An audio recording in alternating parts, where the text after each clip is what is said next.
ശ്രീ അനിൽകുമാർ, അടിപൊളി കേരളം എന്താ ഇന്ത്യയിലല്ലേ എന്ന വളരെ കടുത്ത വൈകാരികമായ ഒരു ചോദ്യമാണ് ഇന്നലെ മുഖ്യമന്ത്രി കേന്ദ്ര സഹായത്തിന്റെ കാര്യത്തിൽ ഉന്നയിച്ചതെങ്കിൽ ഇന്ന് കർണാടക മുഖ്യമന്ത്രി കേരളത്തോട് ചോദിക്കുന്നു, ഞങ്ങൾ നൽകുന്ന സഹായം നിങ്ങൾക്ക് വേണ്ടേ എന്ന്. എന്താണ് കേരളം അതിന് മറുപടി നൽകാത്തത്? ശ്രീ അനിൽകുമാർ, എത്ര സമയം സംഘടന തുടങ്ങിയിട്ട്? കുറച്ചു നേരമായി. ഞാൻ കുറച്ച് ലേറ്റ് ആയി പോയി. ഒന്ന്, കോൺഗ്രസും UDF-ഉം ആകെ തകർന്ന് തരിപ്പണമാകുന്ന വിധം തമ്മിലടിച്ചുകൊണ്ടിരിക്കുന്നു എന്ന യാഥാർത്ഥ്യം നമ്മുടെ കൺമുമ്പിൽ വന്നിരിക്കുകയാണ്. എന്നിട്ട് ബഹുമാനപ്പെട്ട ഉമ്മൻചാണ്ടി അദ്ദേഹത്തെ തന്നെ അപമാനിക്കുന്ന കടന്നാക്രമണമാണ് ഇപ്പോൾ കോൺഗ്രസ് നേതാക്കന്മാർ ഉമ്മൻചാണ്ടിയുടെ മകനെതിരായിട്ട് ഇപ്പോൾ നവമാധ്യമങ്ങളിൽ നടത്തിക്കൊണ്ടിരിക്കുന്നത്. എനിക്ക് ഈ ചർച്ചയ്ക്ക് വന്നപ്പോൾ തന്നെ പല ആളുകളും വായിക്കണം എന്ന് പറഞ്ഞ് എനിക്ക് അയച്ചു തന്ന സാധനങ്ങളുണ്ട്.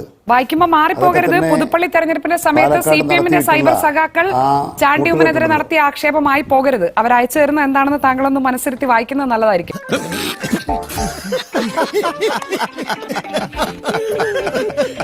ഒന്ന്, സൈബർ സഖാക്കൾ എന്നൊരു കൂട്ടരില്ല.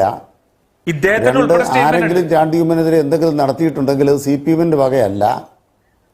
ഞാൻ പറയട്ടെ, ഞാൻ വസ്തുതാവിരുദ്ധമായൊരു കാര്യം എൻ്റെ ജീവിതത്തിൽ നിന്ന് അവർ ഒരിടത്തും പറഞ്ഞിട്ടുമില്ല. അത് ആര് ഏത് കെട്ടുകഥ ഉണ്ടാക്കിയെന്ന് നോക്കിയാലും ഞാൻ വസ്തുതാവിരുദ്ധമായൊരു കാര്യം പറയുന്ന ആളുമല്ല, പറഞ്ഞിട്ടുമില്ല. പച്ചവെള്ളം ചവച്ചു കുടിക്കണ പഞ്ചപാവം. ഇനി താങ്കളോട് ചോദിച്ച ചോദ്യം, കേരളത്തിലെ സർക്കാർ വയനാടാണ് താങ്കളോടുള്ള ചോദ്യം. താങ്കളോട് ചോദിച്ച ചോദ്യം, വയനാടിനുള്ള കർണാടക സഹായത്തിന്റെ കത്തിന് എന്തുകൊണ്ടാണ് മറുപടി നൽകാത്തത്? ഉത്തരം പറ. വയനാട്ടിൽ സിദ്ധരാമയ്യ ഗവൺമെന്റ് 100 വീട് നൽകാമെന്ന് പറഞ്ഞപ്പോ കേരള സർക്കാർ പ്രതികരിച്ചില്ലേ? ഒരു മുഖ്യമന്ത്രി കള്ളം പറയാൻ പാടുണ്ടോ? ആ മുഖ്യമന്ത്രിയുമായി ഇതുമായി ബന്ധപ്പെട്ട് കേരള സർക്കാർ ചുമതലപ്പെടുത്തിയ IAS ഉദ്യോഗസ്ഥയായ ഗീത അവർ മുഖ്യമന്ത്രിയുടെ ഓഫീസിൽ ബന്ധപ്പെട്ടില്ലേ? സത്യമായി പറയുന്നവനായി സിദ്ധരാമയ്യോട്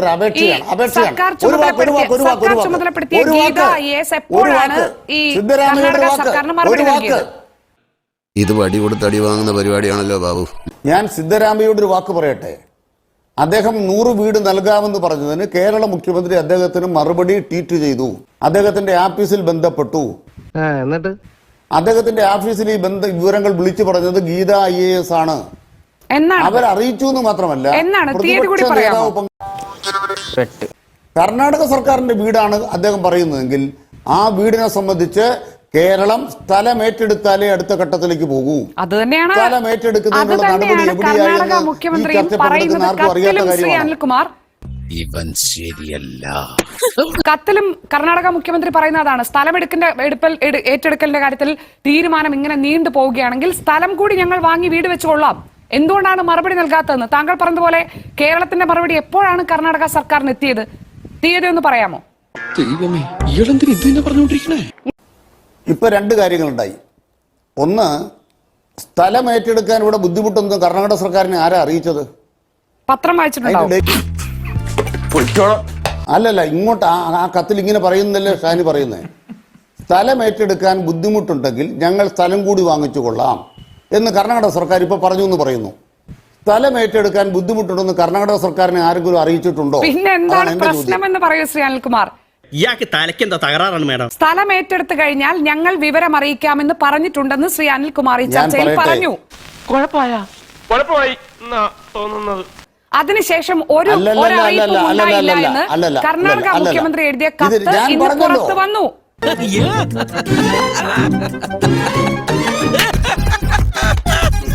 അപ്പോൾ എപ്പോഴാണ് ഈ സ്ഥലം ഏറ്റെടുക്കലിന്റെ കാര്യം തീരുമാനമായാൽ ഞങ്ങൾ അറിയിക്കാം എന്ന് പറഞ്ഞത്? ആ തീയതി ചോദിച്ചു, മറുപടി കിട്ടിയിട്ടില്ല, താങ്കൾ മറുപടി നൽകിയിട്ടില്ല. അപ്പോൾ അടുത്ത ചോദ്യം വരുന്നത് എന്താണ്? ഇപ്പോഴത്തെ കത്തിലുള്ളത് സ്ഥലം കൂടി ഞങ്ങൾ വാങ്ങി വീട് വെച്ചുകൊള്ളാം, ദയവായി മറുപടി നൽകൂ എന്നാണ്. എണീറ്റ് വരണ്ടേയിരുന്നു. അവിടെയാണ് കൃത്യമായിട്ട് പറയുന്നത്. കേരള സർക്കാർ കമ്മ്യൂണിക്കേഷൻ കൊടുത്തു എന്നാണോ ഇല്ലെന്നാണോ അതിന്റെ അർത്ഥം? ഇവിടെ സ്ഥലത്തിന്റെ ലഭ്യതയെ കുറിച്ച് കർണാടക സർക്കാർ എങ്ങനെ മനസ്സിലാക്കുന്നതിന്റെ ചോദ്യം. സെക്രട്ടറി തല ചർച്ച നടന്നതിന് ശേഷം ഒരു തരത്തിലുള്ള അറിയിപ്പും കേരളത്തിൽ നിന്ന് കിട്ടിയിട്ടില്ല എന്നാണ് ആ കത്തിലുള്ളത്. അതുകൊണ്ടാണ് ചോദിച്ചത് എന്നാണ് ഞങ്ങൾ ഈ സ്ഥലം വാങ്ങിയ ശേഷം അറിയിക്കാം, സ്ഥലത്തിന്റെ കാര്യം തീരുമാനമായ ശേഷം അറിയിക്കാമെന്ന് കേരള സർക്കാർ പറഞ്ഞത്. ഇനി പറയാമല്ലോ, എനിക്ക് പറയാമല്ലോ. ഒന്ന്, ഒരു 1000 വീട് വെക്കുന്ന കാര്യം ഒരാളൊരു വീട് വെക്കുന്നതിൽ എളുപ്പമുള്ള കാര്യമല്ല. എന്റെ പറശ്ശിനിക്കടവ് മുത്തപ്പ മാങ്ങാന്ന് പറയുമ്പം തേങ്ങാന്നാണല്ലോ ഈ പണ്ടാരം കേൾക്കുന്നത്. 2, അതനുസരിച്ച് സ്ഥലം അഡ്വാൻസ് പൊസിഷൻ എടുക്കാൻ ദുരന്ത നിവാരണ നിയമപ്രകാരം നടപടികൾ സ്വീകരിച്ചു. 3, അഡ്വാൻസ് പൊസിഷൻ എടുത്തു കഴിഞ്ഞാൽ അതിന്റെ വില കൊടുക്കേണ്ടി വരും. വില കൊടുക്കുന്നത് നിയമപ്രകാരമാണ് എന്നതുകൊണ്ട് നിയമ നടപടികൾ മറ്റൊരു ഭാഗത്തുണ്ടാവും. ഈ ഘട്ടത്തിൽ അവർ കേസിന് പോയി. ഞാൻ ചോദിച്ചതിന് മറുപടി കിട്ടിയില്ല. അതുകൊണ്ട് സ്ഥലം ഏറ്റെടുക്കുന്ന നടപടിക്രമം എന്ന് പൂർത്തിയാക്കുന്ന ആരൊക്കെ എങ്ങനെ അറിയിക്കാൻ പറ്റും? ബഹുമാനപ്പെട്ട ഹൈക്കോടതി അതിൽ തീരുമാനമെടുത്ത് കിട്ടാതെ നമ്മൾ എന്ത് വിവരമാണ് മറ്റൊരാളെ അറിയിക്കാനാവുക? നീ പറഞ്ഞില്ല എവിടെയാണ് ന്യായം? ശ്രീ അനിൽകുമാർ, തർക്കത്തിലാണ് ഇവിടെ സ്ഥലത്തിന്റെ കാര്യത്തിൽ ഇങ്ങനെ ചില പ്രശ്നങ്ങൾ നടക്കുന്നുണ്ട്. പക്ഷേ ഈ സഹായ വാഗ്ദാനം ഞങ്ങൾക്ക് പ്രധാനമാണ് എന്ന്, ഈ വീട് വെക്കാം, 100 വീടുകൾ വെച്ച് കൊടുക്കാമെന്ന് പറഞ്ഞ കക്ഷികളോടൊക്കെ സംസ്ഥാന സർക്കാരിന് പറയാമല്ലോ. അത് ചെയ്തിട്ടില്ല. കർണാടകയും പറയുന്നത് അതാണ്. വെറും പറയാ. പിന്നീട് ഒരു ആശയവിനിമയവും ഇല്ല. 100 വീട് വെച്ച് നൽകാം എന്ന് പറഞ്ഞു കഴിഞ്ഞാൽ പച്ചക്കള്ളം. അതുകൊണ്ടാണ് ചോദിച്ചത് എന്നാണ് ആശയവിനിമയം നടത്തിയത്. പച്ചക്കള്ളം എന്ന് പറഞ്ഞാൽ പോരാ, ഡേറ്റും കൂടി പറയണം. എപ്പോഴാണ് ഏറ്റവും അവസാനമായി കർണാടക സർക്കാർ, കേരള സർക്കാർ വയനാട് ദുരിതാശ്വാസത്തിന്റെ കാര്യത്തിൽ മറുപടി നൽകിയത്? ഒരു കാര്യം വ്യക്തമായി പറയാം. ബഹുമാനപ്പെട്ട കേരള മുഖ്യമന്ത്രി അതിന് കൊടുത്ത മറുപടിയുടെ ഡേറ്റ് എൻ്റെ കയ്യിലുണ്ട്. അല്ലാണ്ട് IAS ഉദ്യോഗസ്ഥന്മാർ എഴുതി കൊടുത്ത കടലാസിന്റെ ഡേറ്റ് ഒന്നും കൊണ്ടു കിടക്കേണ്ട കാര്യം എനിക്കില്ല. അതെന്നാ കൊടുക്കുന്നത്? ആഗസ്റ്റ് 3, 2024 തന്നെ കൊടുത്തു. ദുരന്തം നടന്ന 3ാമത്തെ ദിവസം. ഇതിനർത്ഥം അന്തസ്സോടുകൂടി കേരള മുഖ്യമന്ത്രി പറഞ്ഞു അതും കഴിഞ്ഞ് 4 മാസം നിലപാട്. 3-ാം ദിവസത്തിനകം IAS ഉദ്യോഗസ്ഥരുടെ കാര്യം ചർച്ചയിൽ പറഞ്ഞ താങ്കളാണ്. IAS ഉദ്യോഗസ്ഥർ നൽകുന്ന കത്തിന്റെ ഡേറ്റ് ഒന്നും കൊണ്ട് നടക്കാൻ താങ്കൾക്ക് പറ്റില്ല എന്നാണ് താങ്കൾ പറയുന്നതെങ്കിൽ ദയവായി ഞാൻ താങ്കളിലേക്ക് തിരിച്ചു വരാം. പറയട്ടെ എന്ന് പറയുന്നത് അറിയാൻ പാടില്ലെങ്കിൽ പിന്നെ ഇടക്ക് കയറി എന്നാത്തിനാട് ഒപ്പും. പറയട്ടെ ഞാനൊന്ന് പറയട്ടെ. ഇതിങ്ങനെ പോകാൻ പറ്റില്ല. ഇവിടെ രാഷ്ട്രീയമാണ് വിഷയം. കേരള സർക്കാരിനെ കടന്നാക്രമിക്കാൻ സിദ്ധരാമയ്യ എന്ന രാഷ്ട്രീയക്കാരൻ നാണം കെട്ട കളി കളിക്കുകയാണ്. എന്താണ് നാണം കെട്ട കളി? ഇവിടെ കേരള ഹൈക്കോടതിയിൽ ഇതുമായി ബന്ധപ്പെട്ടൊരു കേസുണ്ട് എന്നും ആ കേസിന്റെ തീർപ്പാക്കാത്ത സ്ഥലം കിട്ടില്ല എന്നും, സ്ഥലം കിട്ടിക്കഴിഞ്ഞാൽ അപ്പം തന്നെ വീട് വെക്കാൻ കേരള സർക്കാർ നടപടിയെടുക്കുന്നു എല്ലാവർക്കും അറിയാവുന്ന കാര്യമാണ്. ഇപ്പൊ എന്തിനാ ഈ ഓപ്പക്കുത്തിന് വന്നത്? നരേന്ദ്രമോദിയെ സഹായിക്കണം. അപ്പൊ കേരളത്തിന് കേന്ദ്രം തരേണ്ട കോടിക്കണക്കിന് രൂപ ഇല്ലാതെയാക്കാൻ ഞങ്ങളുടെ 100 വീടുണ്ട് എന്ന് വിളിച്ചു പോകുന്ന ഈ സിദ്ധരാമയ്യയുടെ അല്പത്തുണ്ടല്ലോ, ഈ അല്പത്വം കേരളത്തിനെതിരായ കടന്നാക്രമണമാണ്. കേരളത്തെ ഒറ്റുകൊടുക്കുകയാണ്. അമ്മാവൻ കാര്യമായിട്ട് ചൊറിയുന്നുണ്ടല്ലോ. അമ്മാവൻ ചൊറിഞ്ഞൊറിഞ്ഞ് തല്ലു വെച്ച് കൂട്ടുന്നു. സിദ്ധരാമയ്യ എന്ന് പറയുന്ന വഞ്ചകൻ കേരളത്തെ ഒറ്റുകൊടുക്കാൻ വേണ്ടി ഇന്നുണ്ടാക്കിയ രാഷ്ട്രീയമായ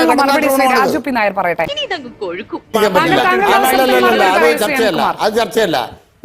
നമുക്ക് മറ്റൊരാൾ പറയുന്നത് തടസ്സപ്പെടുത്താൻ പറ്റില്ല. താങ്കൾ പറഞ്ഞത് ഇഷ്ടപ്പെട്ടത് കൊണ്ടല്ലോ ശ്രീ രാജു പി നായർ നേരത്തെ സിദ്ധരാമയ്യയെ കുറിച്ച് താങ്കൾ വിശേഷിപ്പിച്ച വാക്കുകൾ കേട്ടിരുന്നത്. ശ്രീ രാജു പി നായർ പറഞ്ഞു പൂർത്തിയാക്കട്ടെ. ഇങ്ങനെ പോയാൽ സംഗതി കുഴയും. എന്റെ നിലപാട് നിലപാടൊന്നും വേണ്ട.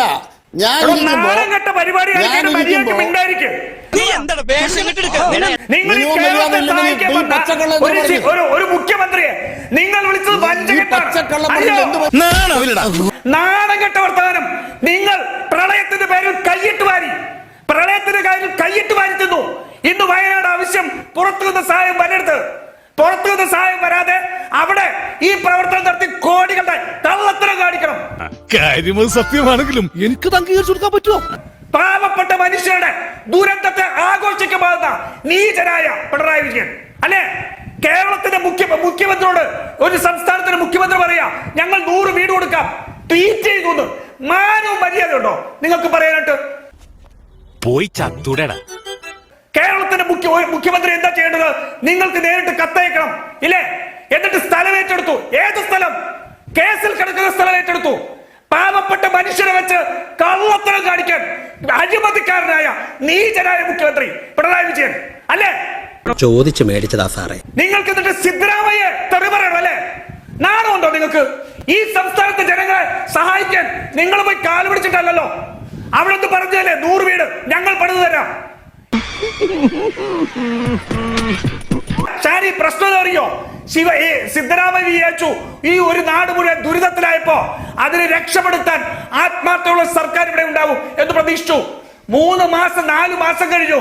അവർക്ക് സ്ഥലമെടുത്തു കൊടുക്കാൻ തയ്യാറാത്ത നീചനായ ഒരു മുഖ്യമന്ത്രിയാണ് കേരളത്തിലുള്ളത് എന്ന് അയാൾക്ക് അറിയില്ലായിരുന്നു. ഞാൻ പോയിട്ട് പിന്നീട് എന്തെങ്കിലും വരാം. അതുകൊണ്ട് പറഞ്ഞു ഞങ്ങൾ പണം മുടക്കി മേടിച്ചു തരാം എന്ന് പറഞ്ഞു. അപ്പോഴും അദ്ദേഹത്തെ അപമാനിക്കുക. എന്താ ഉറക്കം വരുന്നു? ഏത് സിദ്ധരാമയ്യ അവിടെ പോയിട്ട് അയാളുടെ സംരക്ഷണയിൽ നിന്നിട്ടാണ് വലിയ ഗീർവാണം പിടിച്ചത് RSSന്റെ തീന്മ നിറങ്ങുന്ന വർഗീയവാദി പിണറായി വിജയൻ. ആ തണ്ടി RDPയുടെ തൊലി ഒരുക്കുകയാണ് ഉത്തമ. സഹിക്കല്ലാതെ എന്ത് ചെയ്യാ? ആ മംഗലാപുരത്ത് പോയി പ്രസംഗിച്ചത് സിദ്ധരാമയ്യയുടെ സുരക്ഷയില. എന്നിട്ട് അയാൾ നിങ്ങൾക്ക് നാണം കെട്ടവനാണല്ലേ? അയാൾക്ക് നിങ്ങൾക്ക് വർഗവഞ്ചകനാണല്ലേ? വർഗവഞ്ചകൻ പിണറായി വിജയൻ. നീ എന്തിനാണ് റോട്ടിൽ കൂടെ പോണേ എനിക്ക് പിടിക്കണത്? ശ്രീ അനിൽകുമാർ, അവസാനമായി നമുക്ക് വയനാടിന്റെ കാര്യത്തിൽ എല്ലാവരുടെയും സഹായം വേണം. അവിടെ സഹായവുമായി വന്നൊരു സർക്കാർ ഞങ്ങളുടെ സഹായത്തിന് എന്താണ് നിങ്ങൾ മറുപടി നൽകാത്തതെന്ന് ചോദിക്കുമ്പോൾ താങ്കൾ ഒരു ചർച്ചയിൽ ഇരുന്ന് വഞ്ചകനാണ്, അല്പനാണ് എന്നൊക്കെ പറഞ്ഞിട്ടാണ് പോകുന്നത്. അയ്യോ, അതിപ്പോ പുതിയതൊന്നും അല്ലല്ലോ, ഇവന്റെ സ്ഥിരം പരിപാടി. ശരിക്കും എന്താണ് വയനാട്ടിനുള്ള സഹായങ്ങളിൽ സംസ്ഥാന സർക്കാരിന്റെ പ്രശ്നം? ഒരു പ്രശ്നമില്ലാതെ മാത്രമല്ല, പരമാവധി സഹായം കിട്ടണമെങ്കിൽ L3 ആയി പ്രഖ്യാപിക്കണം. ലെവൽ 3 ആയി പ്രഖ്യാപിച്ചാൽ ഇതൊക്കെ L3 ആയി പ്രഖ്യാപിക്കാതെ തന്നെ കിട്ടിയ സഹായമല്ലേ? എന്നിട്ട് നിങ്ങൾക്ക് എന്തെങ്കിലും ചെയ്യാൻ പറ്റുന്നുണ്ടോ? സഹായം കിട്ടും. ചോദിക്കേ ഞാൻ പറയട്ടെ അങ്ങനെ വിശാലമായ സഹായം വാങ്ങിക്കാൻ L3 ആയിട്ട് പ്രഖ്യാപിക്കണം. നമ്മൾ യുദ്ധം ചെയ്തുകൊണ്ടിരിക്കുമ്പോ യുദ്ധം ചെയ്യുന്ന ഘട്ടത്തിൽ യുദ്ധരംഗത്ത് ഇങ്ങനെയാണെങ്കിൽ ഞാൻ കളിക്കല്ല, ഞാൻ നേരെ ചിറാപുഞ്ചിയിൽ പോയി മണം വിൽക്കാൻ പോണു. പറയട്ടെ നരേന്ദ്രമോദിക്ക് വേണ്ടി ഒരു കത്തുമായിട്ട് ഒരാൾ ഇറങ്ങി തിരിച്ചു വന്നാൽ അത് അല്പത്തരം തന്നെയാണെന്ന് പറയും. വായുനൂലും പറഞ്ഞാണ്ടല്ലോ. സിദ്ധരാമയ്യ ചെയ്യേണ്ട കാര്യം എന്താണ്? ഞങ്ങളുടെ ഈ പദ്ധതി നിലനിൽക്കുന്നുണ്ട്, ഏത് നിലയ്ക്കാണ് ഞങ്ങൾ സഹകരിക്കേണ്ടതെന്ന് പറയേണ്ടതിന് പകരം നരേന്ദ്രമോദിയെ സഹായിക്കാൻ ഒരു ഓർമ്മപ്പെടുത്തലാണ്. നരേന്ദ്രമോദി കാശൊന്നും കൊടുക്കണ്ട കേട്ടോ, ഞങ്ങൾ 100 കൂടെ കൊടുക്കുന്നുണ്ട്. ഷാനി, ഇത് സിദ്ധരാമയ്യയുടെ കത്തിന്റെ വിഷയം മാത്രമല്ല. എന്താ അവിടെ പ്രശ്നം? അവിടെ പ്രശ്നം 645 കോടി രൂപ വയനാടിനെ സഹായിക്കാൻ വേണ്ടി മാത്രം ലഭിച്ചിട്ടുണ്ട്. നാളിതുവരെ 7.5 കോടി രൂപയാണ് അതിൽ നിന്ന് ചെലവാക്കിയിട്ടുള്ളത്. 4 മാസം കഴിഞ്ഞു. ഇറങ്ങി ഓടാന്ന് വെച്ച വഴിയും പരിചയമില്ല. സിദ്ധരാമയ്യെ വഞ്ചകൻ എന്ന് വിളിക്കുന്നത് ആ സഹായം മുടക്കാൻ വേണ്ടിയാ. കാരണം അറിയോ, ഒരു ദുരന്ത പ്രദേശത്ത് കഴുകനെ പോലെ നടക്കുകയാണ് CPM പിണറായി വിജയനും. അവിടെ ഉണ്ടാക്കുന്ന വീടുകളുടെ പേരിൽ കോടിക്കണക്കിന് തട്ടിപ്പ് നടത്തണം. വെറുതെ എന്തിനാ മനുഷ്യന്മാരെ കൊണ്ട് പറയിപ്പിക്കുന്നേ? ഈ പേരിൽ കള്ളക്കച്ചവടം നടത്താൻ വേണ്ടി നടക്കുന്ന CPM, പ്രളയ ഫണ്ടിൽ കൈയിട്ട് വാരിയ പോലെ കള്ളത്തരം കാണിക്കാൻ നടക്കുന്ന CPMന്റെ സാമ്പത്തിക താല്പര്യം മാത്രമാണ് വയനാട്ടിലെ ജനങ്ങളെ സഹായിക്കാതിരിക്കാൻ നിൽക്കുന്നത്. ഇത്രയും മതിയോ അതോ ഇനിയും വേണോ? കിട്ടി, പലിശ സഹിതം കിട്ടി. തൽക്കാലം ഇത്രയും മതി. വരട്ടെ.